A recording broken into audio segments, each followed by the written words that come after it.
Começa agora pela TV Novo Tempo mais um programa Evidências, sempre em busca de fatos que comprovem a veracidade histórica da Bíblia Sagrada. Hoje, provavelmente você acordou, tomou seu desjejum, saiu de casa e se deparou com um cenário extremamente comum aos seus olhos. Esse cenário é composto de carros, prédios, comércio e assim se desenrolam as atividades do dia a dia. Quem mora no campo e tem uma vida mais privilegiada com menos poluição também começou a sua rotina rural e juntos, cidadãos do campo ou das grandes cidades, todos nós damos forma ao que comumente chamamos de sociedade. Toda sociedade é composta por uma relação nem sempre equilibrada de produção e consumo, regida pela administração governamental de algum tipo de regime, que pode ser democrático, totalitarista, competitivo, etc. Essas sociedades em conjunto vão dar forma a um sistema organizacional mais vigente e também invisível, conhecido desde a antiguidade pelo nome de civilização. Esse formato em que os povos do mundo inteiro foram se moldando, aglomerando e se organizando é tão óbvio e comum que nem paramos para pensar no mundo fora desse processo.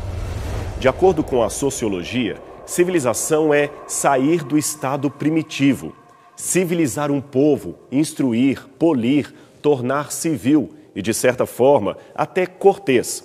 Isto é para justificar aquela expressão que diz fulano de tal é uma pessoa civilizada.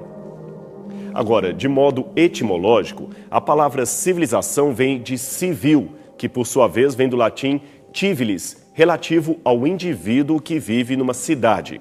Aliás, cidade em latim é civita. E assim, civita veio a ser civil, que por extensão seria o próprio nome de cidadão. No programa de hoje, vamos procurar conhecer um pouco mais os remotos traços arqueológicos que nos permitem ir para o mais próximo possível do início daquilo que chamamos civilização humana. A Bíblia diz que tudo começou com a criação do ser humano e a implantação do paraíso do Éden no lado oriental do planeta. Então veio a desobediência às leis de Deus e com ela as consequências do que vemos no mundo hoje. Esta versão, é claro, é ridicularizada por muitas pessoas atualmente. Elas preferem, em seu lugar, aceitar a teoria de que o homem evoluiu a partir de formas primitivas até chegar ao estágio do Homo sapiens. Somente nessa fase, munido de maior capacidade craniana, o homem teve então condições de raciocinar, descobrir o fogo, fundar as primeiras cidades e, com ela, as primeiras civilizações da humanidade. Agora, indo direto ao ponto, entre criacionismo e evolucionismo, qual dessas propostas parece mais sensata? Qual delas seria realmente mais coadunada com o início da civilização humana? Em outras palavras, como tudo, afinal de contas, começou? Antes que você opte rapidamente pela proposta darwinista, afinal de contas, ela parece mais científica, mais racional, lembre-se que pesquisar as origens remotas da humanidade não é algo tão simples assim. Infelizmente, a enxurrada de tecnologia cinematográfica usada a favor do evolucionismo e também presente em filmes, documentários e museus do mundo inteiro, dá a falsa impressão de que a hipótese da evolução humana a partir de primatas é algo tão real que quase não permite espaço para dúvidas quanto aos modos como tudo ocorreu. Um detalhe ou outro pode até ser corrigido, mas a certeza de que a cena descrita neste quadro um dia aconteceu é um dogma para muitos cientistas. O homem descobriu o fogo e com ele surgiu uma nova era para a evolução da humanidade. Se olharmos a rigor, as evidências não são tão claras assim. Existe um grande espaço para o subjetivismo, a interpretação daquilo que se encontra em solo. Veja o caso dos fósseis humanos que são apresentados como evidência inquestionável da evolução. A maioria absoluta desses fósseis, que de acordo com o paleontólogo Marvin Lubenov totalizam um pouco mais de 6.000 exemplares, são fragmentos quase imperceptíveis de uma parte de mandíbula, de um osso occipital, ou muitas vezes se resumem a um dente completamente isolado do restante do corpo, como este encontrado na Etiópia. O modo completo como muitos fósseis aparecem expostos em museus ou documentários é resultado de um árduo trabalho de reconstrução, baseado muitas vezes em pressuposições, imaginações, possibilidades e, sobretudo, talento artístico. Os paleontólogos guardam catálogos e reproduções para estabelecer comparações e há casos em que fica difícil saber se o osso é realmente humano ou de um animal. Em alguns casos, conforme admite o especialista em reconstrução de fósseis Jean-Jacques Roublin, quase 90% do que se vê é formado de resina. Apenas uma ínfima porção dos ossos expostos faria realmente parte do original do que foi encontrado. Veja, por exemplo, esta reconstrução de Lucy, a Australopithecus encontrada por Donald Johansen, conforme a disposição do Museu de História Natural do estado de Michigan. Os detalhes são perfeitos, não é mesmo? Veja ainda esta outra reconstrução disposta dessa vez no Museu de Chicago. Compare agora ambas as reconstruções com os ossos originais expostos no Museu de História Natural de Nova York. Como você pode ver, os espaços para a criação artística são maiores que a certeza científica. E como se não bastasse, em alguns museus há também a reconstrução não apenas da Lucy, mas também do seu parceiro, o seu filhinho, e nenhum desses ossos foi encontrado até hoje pelos paleontólogos. Alguém talvez possa argumentar que essas reconstruções são baseadas em outros exemplares mais bem preservados que supririam as partes faltantes. Mas não é bem assim.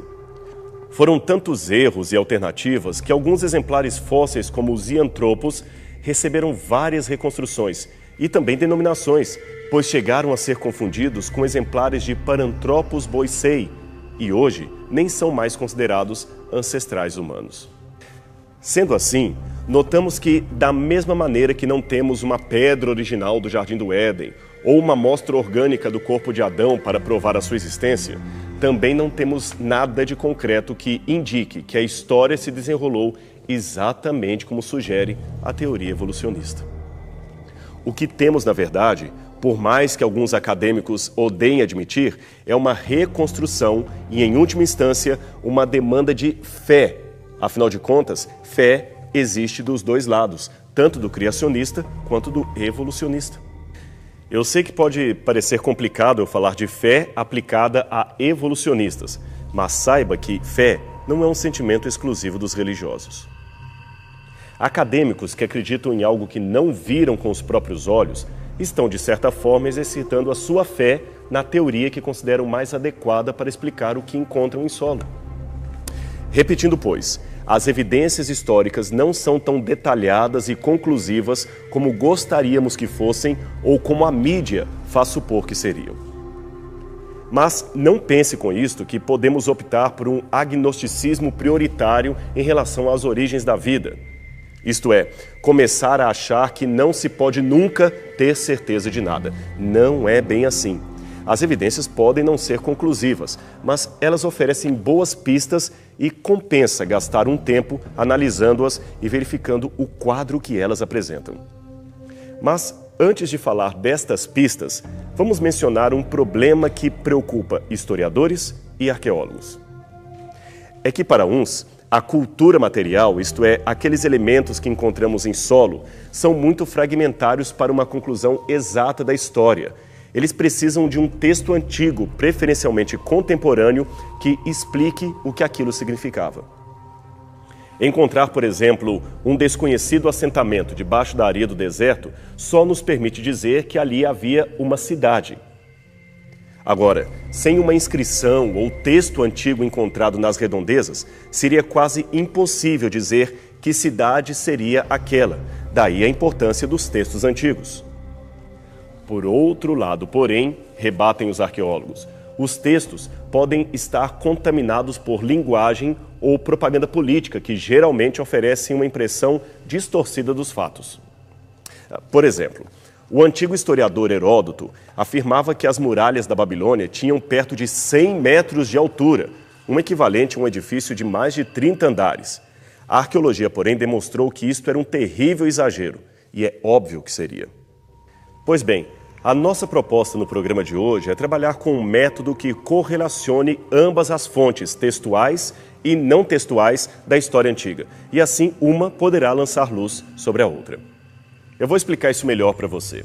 O que vamos fazer aqui é analisar em conjunto as evidências materiais encontradas em solo e os mais antigos textos da humanidade. E com isto, esperamos responder, ainda que hipoteticamente, à seguinte pergunta: o que os habitantes das primeiras civilizações da humanidade diziam quanto ao começo da raça humana? A importância desse exercício está em que aquele povo que viveu antigamente estava bem mais perto das origens do que nós. Veja, eles viveram no 3º milênio antes de Cristo e nós acabamos de entrar no 3º milênio depois de Cristo. São, portanto, quase 6.000 anos de hiato entre eles e nós. Ora, vale a pena então ouvir o que esse povo tinha a dizer e examinar as evidências que eles deixaram em campo.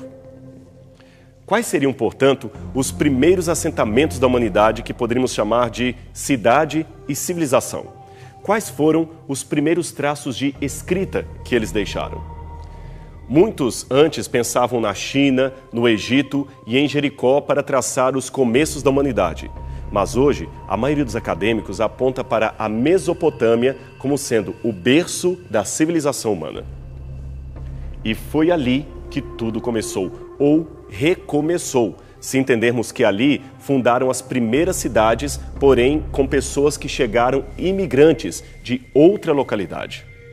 A Mesopotâmia é uma região que fica no atual Iraque e contém uma geografia arqueológica de interesse mundial. O seu nome deriva de duas palavras gregas, meso, que quer dizer meio, e pótamos, que quer dizer rio. Logo, Mesopotâmia seria terra entre rios. Exatamente por causa dos dois rios, Tigre e Eufrates, que hoje compõem o cenário da região. A área em redor também é chamada de crescente fértil, exatamente por ter uma terra arável em meio a um deserto e disposta também no formato de uma lua crescente, delimitada entre os vales dos dois rios já citados, o Tigre e o Eufrates, que desembocam no Golfo Pérsico. A Mesopotâmia tem ainda duas regiões geográficas distintas. Ao norte, a Alta Mesopotâmia ou Assíria, uma região bastante montanhosa, deserta e com escassa pastagem, e ao sul, a Baixa Mesopotâmia ou Caldeia, muito fértil em função do regime dos rios que nascem nas montanhas da Armênia e desaguam separadamente ali no Golfo Pérsico. Como já dissemos, as primeiras cidades que surgiram ali foram fruto de um povo outrora nômade ou imigrante de outras regiões que resolveu se fixar no local, provavelmente por causa das condições férteis da região. Quando exatamente essas populações começaram a chegar é um assunto controverso. Alguns falam até do 6º milênio antes de Cristo, o que parece ser uma cronologia muito exagerada. De qualquer modo, sabemos que o surgimento da escrita e o desenvolvimento comercial das primeiras cidades locais se deu exatamente por volta do 3º milênio antes de Cristo. E aqui iniciamos então a nossa pesquisa. Mas antes disso, seria interessante contar um pouquinho de como aconteceu a redescoberta da Mesopotâmia. Mesmo sendo o berço da civilização, a região agora tinha se transformado num completo deserto. As cidades que ali existiram estavam completamente soterradas. A paisagem não tinha nada daquelas monumentais ruínas como as encontradas no Egito. Por isso, houve gente que até duvidou da possibilidade daquele lugar, hoje tão deserto, ter sido, em algum tempo, palco de grandes civilizações. As escavações na Mesopotâmia começaram numa época em que a arqueologia era marcada pelo colecionismo. Ou seja, os artefatos eram achados, levados para museus sem nenhuma preocupação acadêmica com o local onde foram encontrados e então faziam parte de coleções, às vezes públicas, às vezes privadas. A descoberta da Pedra de Roseta pelos soldados de Napoleão Bonaparte e os monumentos que os franceses e ingleses levaram para a Europa no final do século XVIII caracterizam muito bem esse período. E foi por esta mesma época que Claudius James Rich, um representante da Companhia das Índias Orientais, se interessou pelas antiguidades locais da região da Mesopotâmia. Ele visitou várias ruínas e fez algo que hoje seria um crime, mas naqueles idos não. Ele recolheu para sua própria coleção uma quantidade enorme de objetos, inscrições antigas, tijolos, tabletes de argila, cilindros com desenhos em baixo relevo e cerâmicas. Quando ele morreu, infelizmente vitimado por cólera em 1821, a sua coleção foi adquirida pelo Museu Britânico de Londres, onde permanece até hoje. Na época em que esses cacos de cerâmica chegaram em Londres, por volta de 1818, Ninguém tinha ainda condição de ler ou decifrar o que aquelas misteriosas inscrições diziam.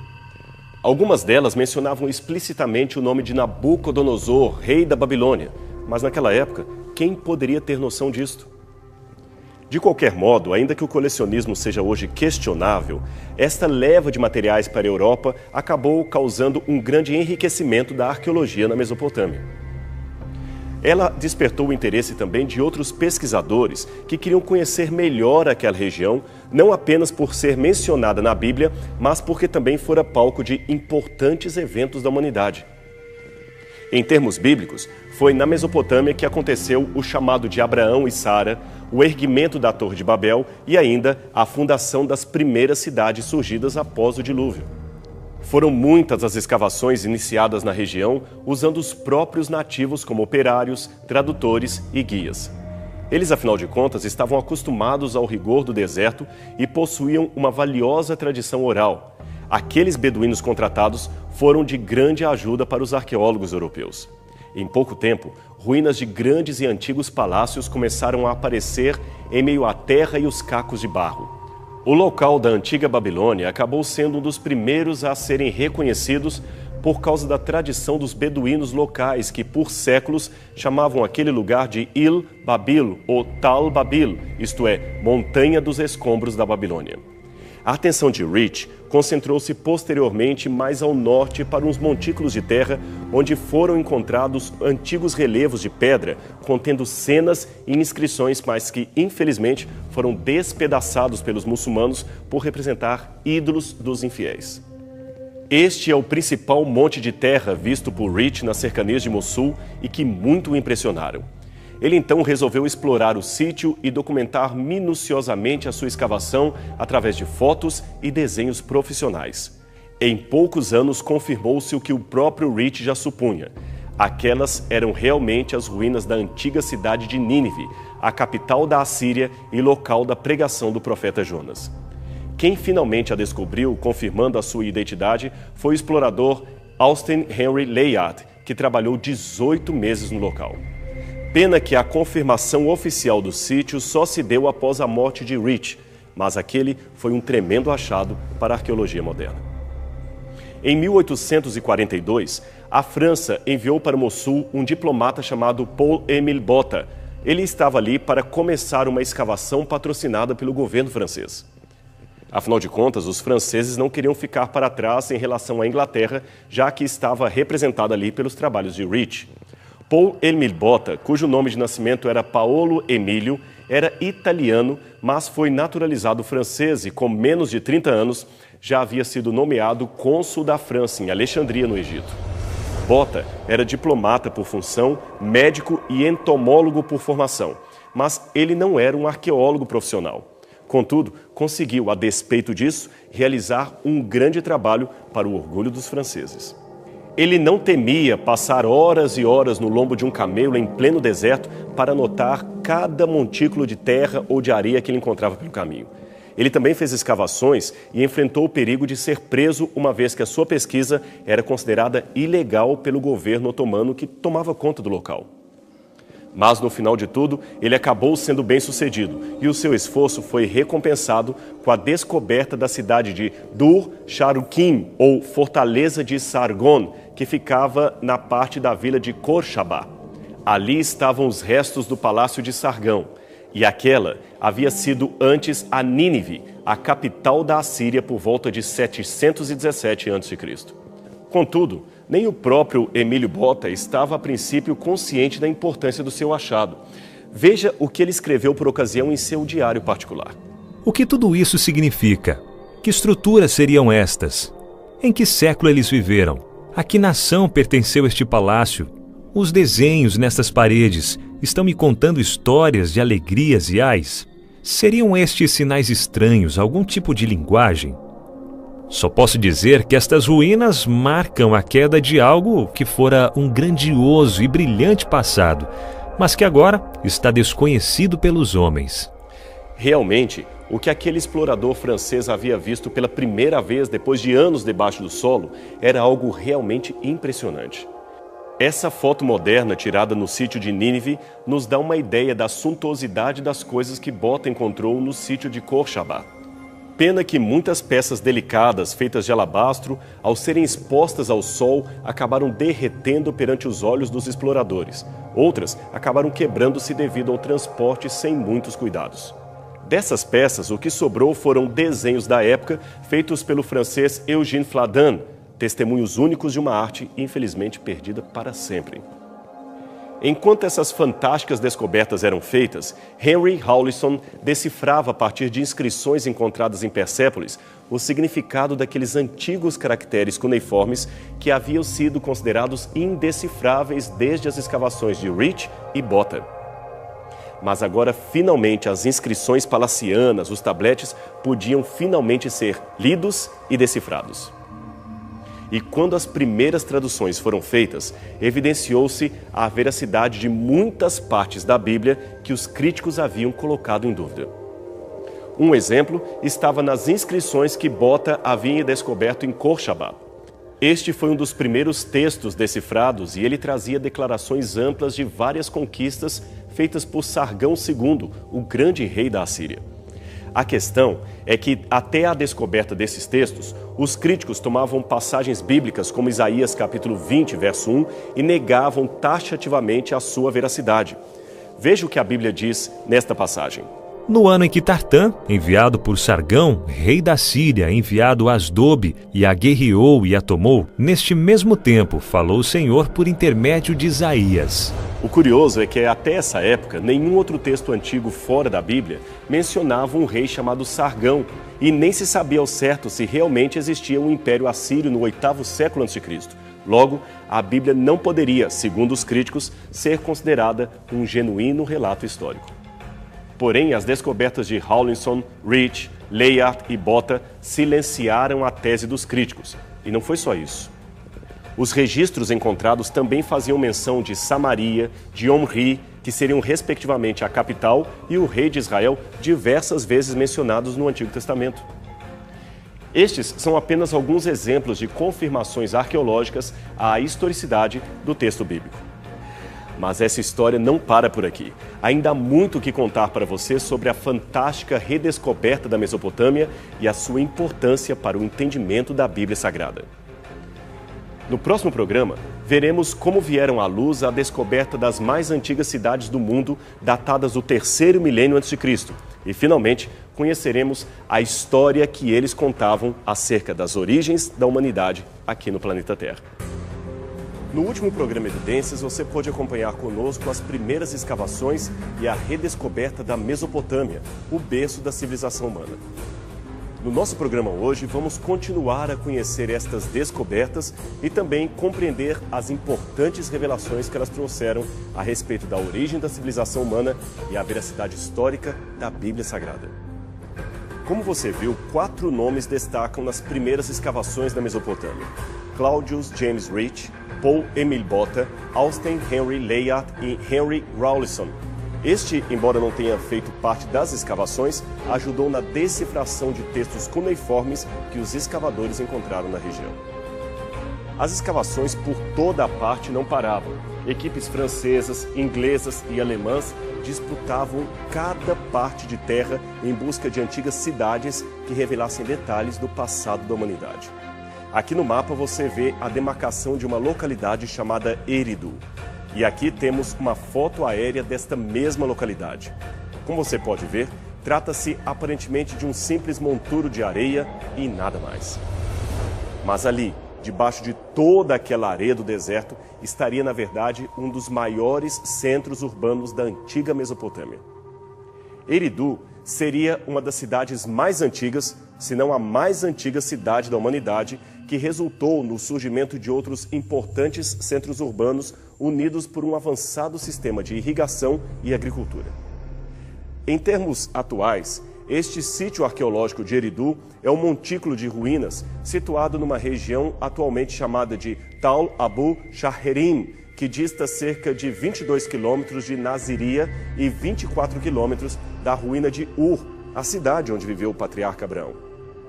A rigor, existem ali não apenas um, mas 7 montículos que no passado faziam parte da mesma cidade.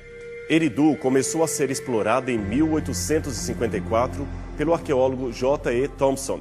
Ele estava sob o patrocínio do Museu Britânico, que também financiou outras 3 etapas de escavação em 1855, 1918 e 1919.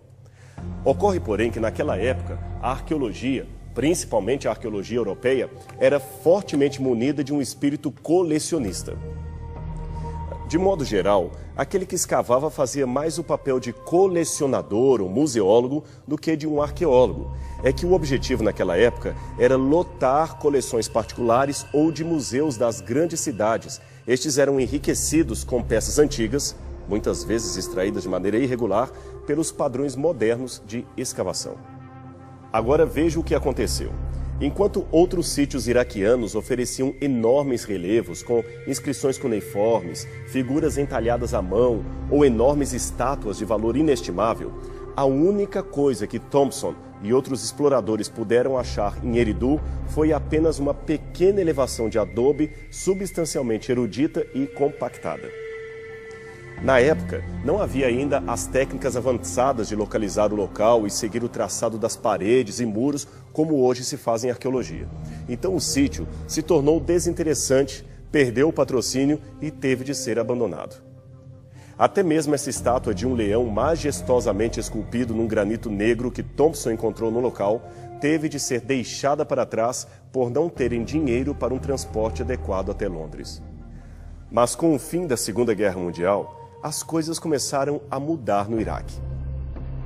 O Império Otomano, depois de muitos conflitos com os mongóis, foi desmembrado e a decisão da Liga das Nações foi colocar um novo Iraque sob a tutela do Reino Unido.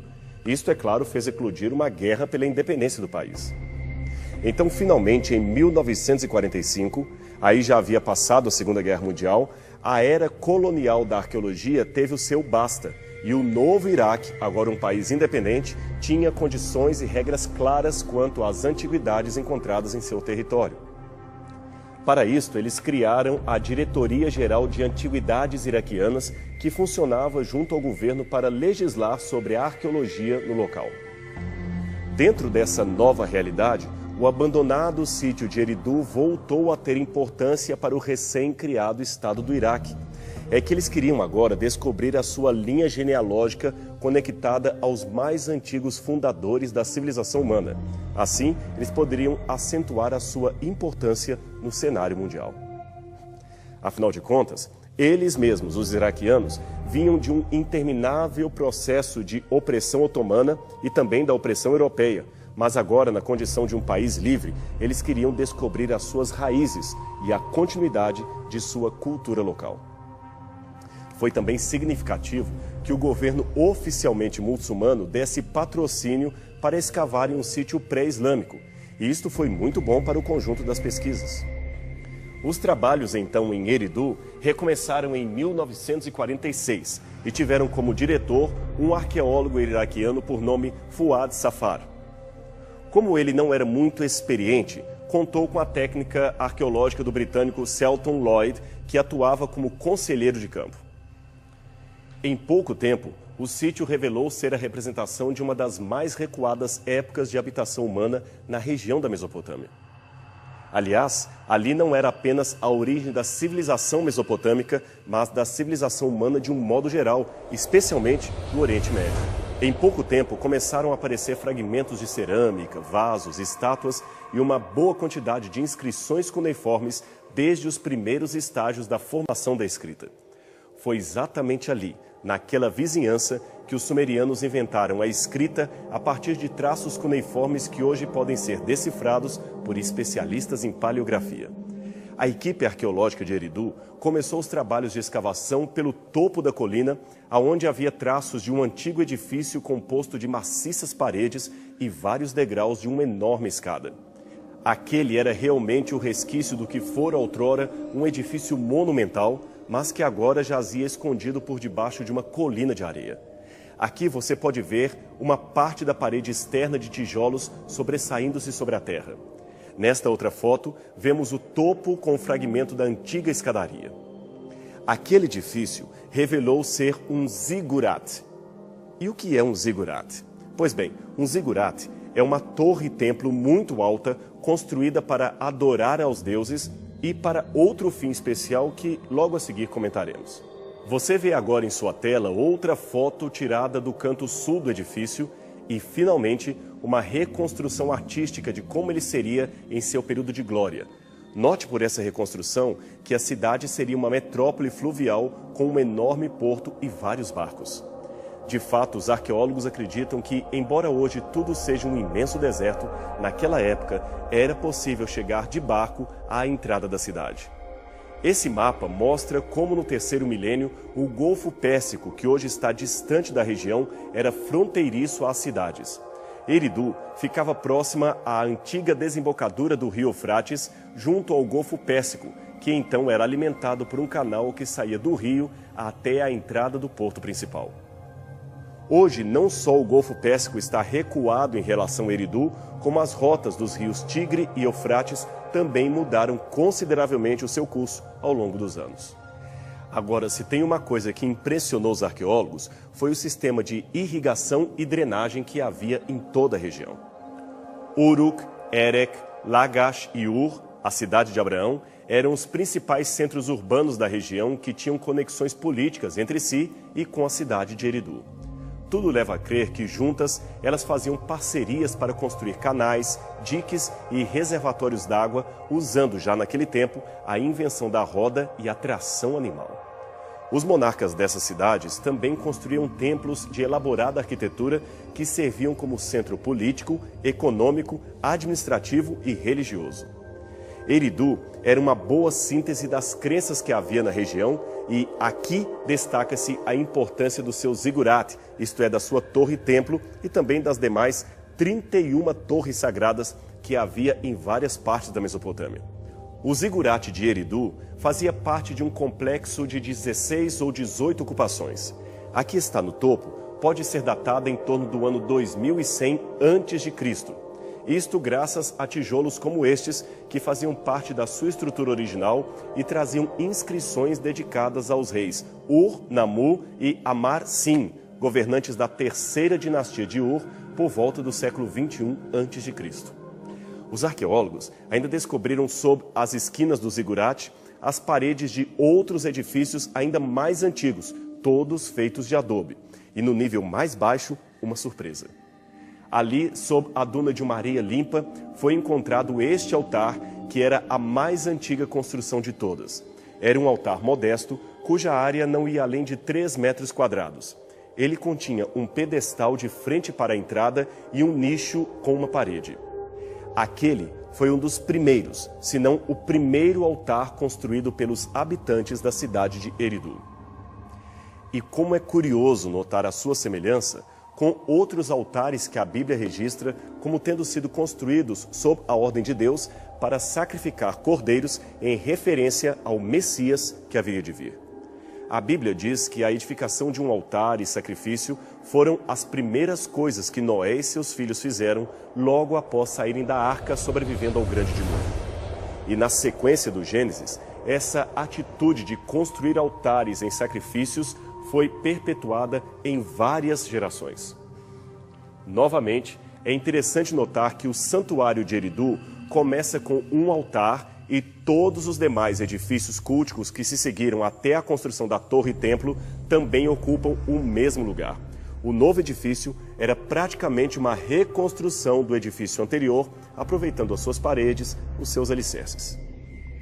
Foram, portanto, séculos de edificações sobre a mesma elevação até ao ostracismo completo da cidade por volta do ano 600 a.C. Aliás, é interessante ainda que, de acordo com o léxico sumeriano produzido por John Halloran, na escrita antiga da linguagem sumeriana, o mesmo pictograma ou sinal usado para expressar curral de ovelhas era também frequentemente usado como metáfora para representar um templo ou santuário. E esse achado arqueológico, juntamente com a narrativa bíblica, corroboram com a explicação desse fenômeno. Os altares foram os primeiros santuários e o sacrifício de cordeiros a mais antiga forma de culto de que se tem notícia. E quanto às histórias que encontramos em Eridu, o que eles diziam a respeito de suas próprias origens e da origem da humanidade? Bem, antes de responder a essa pergunta, é importante lembrar que, ao falar de Eridu, estamos também falando de várias cidades e assentamentos que foram fundadas ao longo da antiga Mesopotâmia. Portanto, não se trata de uma tradição apenas local, mas de toda uma região que ali se assentou, vindo, é claro, de outro lugar. Por isso, algumas histórias foram encontradas também em Uruk, Nippur, Ur e outros sítios arqueológicos da região.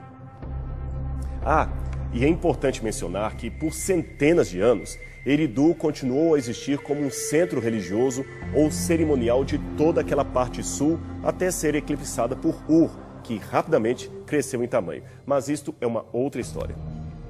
Agora, indo direto aos mitos mesopotâmicos, pelos textos encontrados em Eridu e outros sítios como Nippur, descobrimos que, de acordo com os antigos habitantes locais, 5 cidades foram fundadas antes do grande dilúvio que cobriu toda a terra.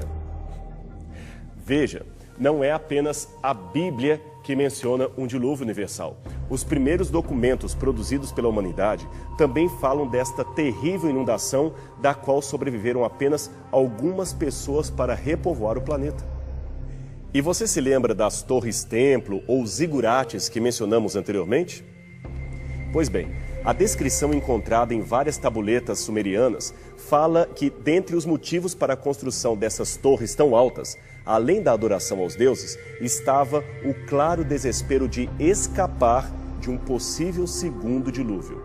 E você não precisa ser um exímio conhecedor da Bíblia para reconhecer aqui um traço do episódio da Torre de Babel. De fato, aquele povo estava cronologicamente perto da memória daqueles que sobreviveram à catástrofe e, por isso, tinham tanto medo de que ela se repetisse. De acordo com este tablete sumeriano que aparece em seu vídeo, depois que as cidades e reis foram criadas, os deuses decidiram destruí-los por meio de um dilúvio. Aí, continua a história, um homem chamado Ziusudra, que pertencia à cidade sagrada de Eridu, foi instruído pelo deus Enki a construir um barco e assim sobreviver às águas abismais. Depois de salvo, ele ofereceu um sacrifício aos deuses Anu e Enlil. É curiosa a semelhança dessa história com a narrativa bíblica, não é mesmo? Das cidades fundadas antes do dilúvio, a primeira, segundo o mito sumeriano, seria justamente a cidade de Eridu. Agora, aqui é preciso apresentar 2 possíveis interpretações para o mito. Muitos assiriologistas pensam que aquela Eridu em que os mesopotâmicos moravam seria, segundo a sua crença, a primeira cidade sagrada fundada pelos deuses. Mas é possível apresentar uma interpretação alternativa segundo a leitura sequencial dos mitos. Essa alternativa propõe que a cidade sumeriana de Eridu não era a primeira cidade fundada no mundo, mas tinha o mesmo nome dela. E se assim for, o que os antigos habitantes queriam dizer é o seguinte: os seus ancestrais haviam saído de uma antiga cidade sagrada chamada Eridu, que fora fundada antes do dilúvio, mas que agora não mais existia. Portanto, em memória a esta cidade de seus ancestrais, eles fundaram uma nova cidade com o mesmo nome, como aliás fizeram muitos imigrantes ao colonizarem uma nova região. No Brasil, por exemplo, figuram muitas cidades com nome de cidades europeias, como Nova Trento, Nova Hamburgo, Nova Friburgo, Nova Venécia, etc. Agora, o mais interessante é que, embora a etimologia de Eridu ainda seja desconhecida, muitos acadêmicos apostam na certeza de que Eridu viria da mesma raiz da palavra hebraica Éden. Aliás, dentre esse mesmo conjunto de vocábulos antigos encontrados nos tabletes cuneiformes, as palavras Edim e Edenu também aparecem para referir-se a um jardim original no qual os deuses estavam. Agora veja, Edim, Edenu, Éden, Eridu significam todas paraíso, planura ou lugar abundantemente regado. Parece vir realmente de uma mesma raiz. Isso também explicaria porque os 2 rios que margeiam a região coincidentemente, recebem nomes que aparecem também no Gênesis. Eles são chamados com o nome de 2 dos 4 rios que saíam do Éden, a saber, o Tigre e o Eufrates. Mas as semelhanças continuam. Os moradores de Eridu ainda mantinham esta lista de reis que, de acordo com eles, governaram o mundo antes do dilúvio. E estes tinham uma expectativa de vida simplesmente assombrosa, exatamente como diz a Bíblia. Mas esta expectativa reduz dramaticamente na lista à medida que aparecem aqueles que vieram depois do dilúvio. Eles também se referem aos pré-diluvianos como sendo Anunnakis, isto é, gigantes que povoavam a terra. E dentre eles havia um dos primeiros reis mencionados que tinha o nome de Adapa ou Adamu. Este foi um importante monarca de Eridu da época pré-diluviana e a essa altura você já deve ter percebido a incrível semelhança fonética entre Adapa ou Adamu e o nome hebraico Adam, que nós traduzimos em português por Adão. A sua tradição também afirma que a humanidade fora criada por Enki a partir do pó da terra e que ele soprou no primeiro boneco de barro humano o seu fôlego de vida, de modo que este se tornou um ser vivo. Mas os homens, e principalmente Adapa, não foram criados imortais. Não, eles eram mortais em sua geração. E se você observar bem a sua Bíblia, vai perceber que Adão também não foi criado imortal, mas sim candidato à imortalidade mediante a obediência. E ele também foi criado do pó da terra e recebeu o fôlego de vida que o tornou alma vivente. De fato, as semelhanças entre esses mitos e o Gênesis são algo muito impressionante. Nessas imagens, você vê alguns tabletes cuneiformes seguidos de vários selos cilíndricos antigos e impressões de argila que contam e ilustram estas e outras histórias mesopotâmicas que mencionamos. Numa delas, Adapa comparece perante os deuses para ser julgado, pois ele havia cometido uma falta. Ele então é questionado por um dos deuses sobre o fato de ter se recusado a comer o alimento proibido que lhe daria o conhecimento pleno e a vida eterna, tal qual a serpente também propôs ao casal adâmico na versão do Gênesis. Os sumerianos também tinham entre os seus muitos deuses a adoração de um ser que ora era figurado na forma de uma serpente com patas e asas, noutra forma como um dragão. A esse dragão ou serpente eles davam o nome de Nin-Gish-Zida, que quer dizer a senhora da árvore agradável. Ora, e que árvore agradável seria esta, senão a árvore do conhecimento do bem e do mal?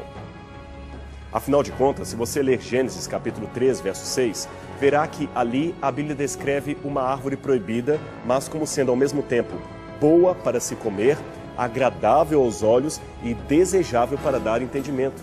Aqui nós temos uma taça volitiva encontrada em Lagash, perto da cidade de Ur. Ela traz 2 entalhes de Nin-Gish-Zida, figurada no primeiro momento como uma serpente comum e também como uma serpente alada mais à frente. E tem mais. Preste atenção em mais este mito encontrado na região. Ele fala da história de Nin-Urzag, a deusa da montanha sagrada. A história diz que ela criou um jardim e o chamou de Edenu. Viu a semelhança com Éden? Depois ela colocou o jardim na região de Dilman, o Oriente. Agora, se você olhar a Bíblia, o Éden também foi, de acordo com o Gênesis, plantado na banda do Oriente.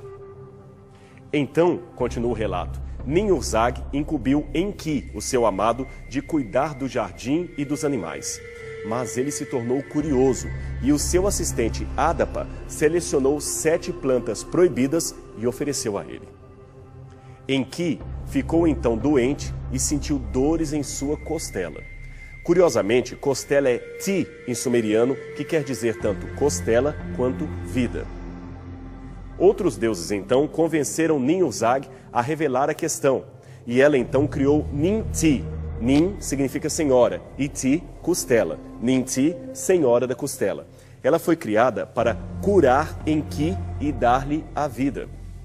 De acordo com a Bíblia, Eva também foi criada da costela de Adão para curar-lhe da doença da solidão, se podemos dizer assim. Agora, num dicionário hebraico qualquer, você encontrará esta informação. A palavra Eva, em hebraico, significa vida. Antes do achado desses relatos que eu mencionei, os críticos da Bíblia diziam que aquelas histórias eram inventadas pelo autor sagrado. Agora, uma vez que a arqueologia trouxe à lume uma enxurrada de evidências escritas séculos antes da Bíblia para tornar claro que aquela história não era um mito explicado ou criado pelo autor da Bíblia, eles mudaram seu argumento. Hoje, eles dizem que a Bíblia plagiou tais relatos e os apresentou apenas numa roupagem judaica. Nesse caso, as escrituras seriam, segundo os críticos, apenas um reflexo cultural da antiga cultura mesopotâmica. Ora, é claro que existem incríveis semelhanças entre a Bíblia e estes textos mais antigos, como nós mostramos para vocês. Contudo, existem também diferenças marcantes entre esses relatos e a versão bíblica. Afinal de contas, embora todos possam estar ecoando uma tradição comum, o prisma de cada livro é essencialmente diferente um do outro. E isto, por si só, mostra que a Bíblia não pode ter se valido primariamente desses tabletes a fim de produzir a sua própria versão da história. Vejamos. Em primeiro lugar, é notório que o politeísmo é a coluna mestra do arrazoado desses autores mesopotâmicos, mas a Bíblia é clara em falar da devoção de um único Deus. Se o autor do Gênesis estivesse plagiando aqueles mitos da região, ele não começaria dizendo, no princípio criou Deus os céus e a terra, mas sim, no princípio criaram as divindades, o céu e a terra, diferentes deuses. Ou, melhor dizendo, ele nem mencionaria a terra como objeto de criação de Deus, pois, segundo os sumerianos, esta terra já existia junto com o universo bem antes do nascimento dos deuses. Ademais, como acentua o especialista Kenneth Kitchen, orientalista e arqueólogo da Universidade de Liverpool, a suposição comum de que o relato bíblico é simplesmente uma versão simplificada de lendas babilônicas é um sofisma em suas bases metodológicas. No Antigo Oriente Próximo, a regra é que relatos e tradições podem surgir, por acréscimo ou embelezamento, na elaboração de lendas, mas não o contrário. No Antigo Oriente, as lendas não eram simplificadas para tornar pseudo-histórias como tem sugerido para o Gênesis. Ora, estas diferenças entre o Gênesis e as demais literaturas sumerianas são um simples, porém lógico argumento de que o texto bíblico não surgiu da derivação daqueles textos sumerianos pagãos que o antecederam. A sua semelhança pode ser explicada apenas como sendo oriunda de uma mesma tradição, isto, uma tradição adâmica que foi passada pelos seus descendentes e descendentes até chegar aos mitos sumerianos e posteriormente à Bíblia. Portanto, tanto a palavra de Deus quanto os mitos sumerianos apontam para uma origem comum e não para uma interdependência entre um e outro. Há tantas semelhanças e, ao mesmo tempo, tantas distinções que nós extrapolaríamos o tempo do nosso programa apresentando apenas os detalhes de cada uma delas para você. Mas, para bom entendedor, meia palavra basta. Assim, esperamos que os exemplos dados possam ter demonstrado a você como a história do Gênesis, longe de ser um mito criado pelo autor da Bíblia, é o reflexo de uma história que realmente aconteceu e deixou a sua marca indelével na mente de todos aqueles povos, desde o começo da civilização humana. Mas talvez alguém possa perguntar, por que dentre tantas versões da história da criação, de Adão e do dilúvio, elegemos apenas a Bíblia como a mais confiável, a mais fidedigna? Bem, poderemos argumentar com muitos pontos acerca da inspiração da Sagrada Escritura, mas, por enquanto, basta um elemento para fazer você pensar. É o seguinte, pergunte por aí quantas vidas já foram transformadas pela leitura dos mitos sumerianos ou babilônicos. Quem teve uma verdadeira experiência de conversão ou abandono de velhos hábitos escutando a história de Adapa ou o heroísmo de Zilzudra? Se houver hipoteticamente alguém que tenha sua vida transformada pela leitura dos mitos sumerianos, se houver, esta será uma pessoa rara. Agora, por outro lado, procure descobrir quantos já tiveram a sua vida mudada para melhor pelo simples fato de lerem a Bíblia e aceitarem a mensagem de salvação que ela apresenta. O número será realmente incalculável. A Bíblia Sagrada, portanto, é um livro que transforma vidas.